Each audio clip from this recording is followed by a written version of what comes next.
Ada was taken aback at the shivers she felt in her spine the moment she touched the cat. "What are you?" she said to the cat. Trying to hold the cat scratched at her and took off into the inner part of the garden. Ada took off after the cat and got lost in the process.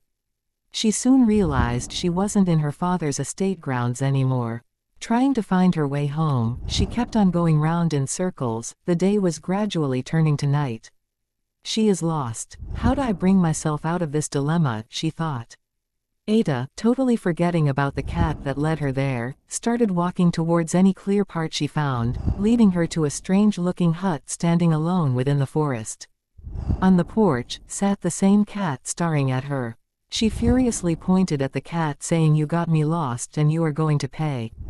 She ran to the porch to get the cat, but as always the cat ran, but this time into the strange-looking hut, and Ada followed it in. Entering the hut, Ada realized that something was different. She felt different. "Have I been here before?" she thought. But she couldn't remember entering a place like this, because she has always been indoors in her father's house. The hut was so dark but strangely welcoming. She could also see well in this darkness, an ability she knew she didn't possess before. Looking around, she figured there was a beautifully crafted clay pot in few steps from her. She felt drawn to it and she found herself staring into its watery yet shiny content. "What do you see, my child?" a voice called out to her. Shocked, she jumped, clutching her hands to her chest. "Who is there?" she asked. "Tell me what you see, my child, and I will answer your questions." Getting scared, she responded, "Please, I want to go home. I got lost in the forest. I don't know how I got here." "Very well then," the voice said, "you will go home, but before you go, dip your hands into the pot and bring out whatever you touch." She did as she was told and brought out a green shining stone. The voice told her to give it to her father when she gets home. "Call to the cat when you need help, it is here to guide you. Your deepest desires brought you here, you shall return. Go home now, my child."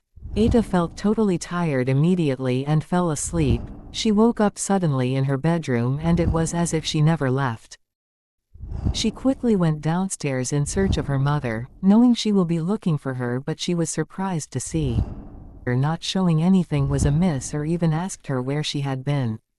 Instead, she hugged her and asked her how her night was and if she slept well. "This is strange," she wondered deeply. "Hurry up and get dressed, your father wants to see you," her mother said to her. Confused, Ada asked, "Is father back?" Her mother looked at her strangely and shook her head. "You play too much, my child. Didn't you help your father put away his things from the trip last night?" her mother tried to remind her. "But I wasn't here last night," she muttered to herself, as her mother left her standing. "What is going on?" she questioned, recalling the events of the previous night, the stone and the strangeness of it all. She quickly ran into her room to get dressed so she could see her father and get answers.